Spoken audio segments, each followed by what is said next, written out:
Do you know those frenetic, feverish reading experiences when you don't want to stop reading and you will do everything that you can to stay in bed reading, your eyes completely glued to the page?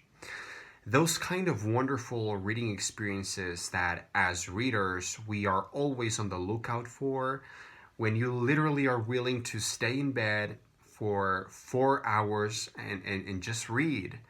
Those are, to me, the best times that a book can give you.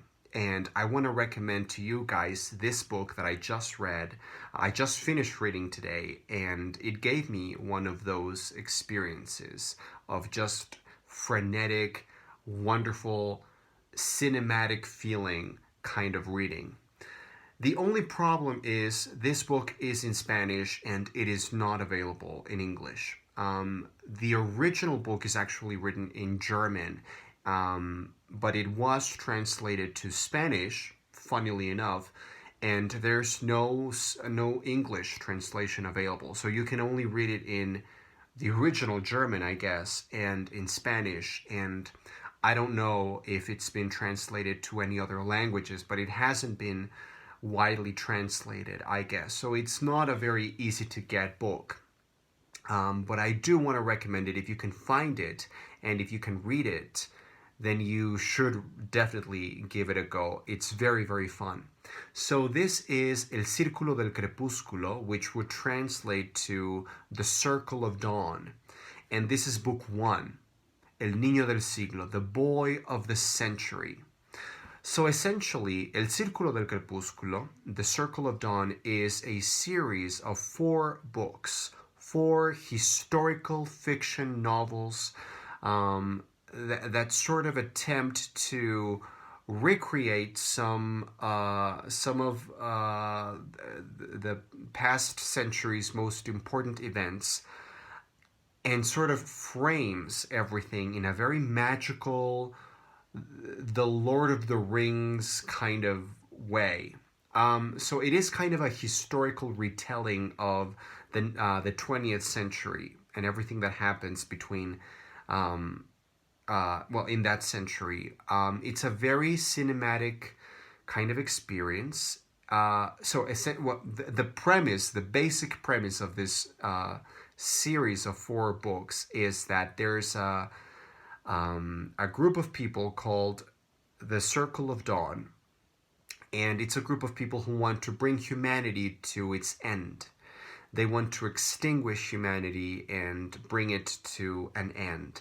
And they are, they have a conspiracy going on, and they are working to get humanity to fight one another and form groups and, develop conflicts between nations. And, they create political conflict and social upheaval. So they are responsible for the Great War and then the Second World War, and political things and social conflicts like that.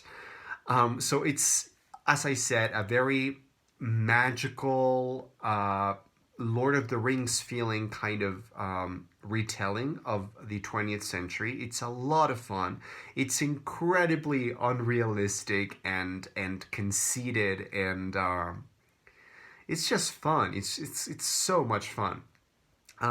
So the thing is, there's this conspiracy going on, but of course, with every conspiracy, we need to have a hero and a prophecy of sorts. So our big protagonist, our big hero, is David. David is a boy of the century, therefore the title for this book. And what that means is that David is born at exactly the right moment. He's born in the first second of the first day of the 1900s. So he's born exactly at the turn of the century. When the bells start ringing, announcing the turn of the century, he's born. And so he's going to be the boy of the century. And what that means is that he's the only one who can destroy the plans for this evil Circle of Dawn conspiracy, and so he will get to live exactly 100 years. That will be his lifespan, his lifetime, and he has 100 years to try to bring down the Circle of Dawn. So, from that premise, you can sort of get how outlandish and ridiculous this book is going to be, and it is. But it's also incredibly fun and cinematic. That's just the word, cinematic. This book felt like watching a movie. I mean, I could see everything like a movie. They should actually make a movie adaptation of this because I think it would be great in the right hands. So the book is ridiculous and it has its flaws, mainly the writing. The writing is just very, very corny and cringeworthy many times. It's very poorly written, but honestly, you don't care with a book like this. With a book like this, it's 100% about the plot. The plot is so ridiculous and so wonderful and so historically magical. I don't know. It's so ridiculous, but very very fun. So I really wanted to recommend this book because it's been out. It's been out in the world for many years, and I've never really heard of anyone who has read it.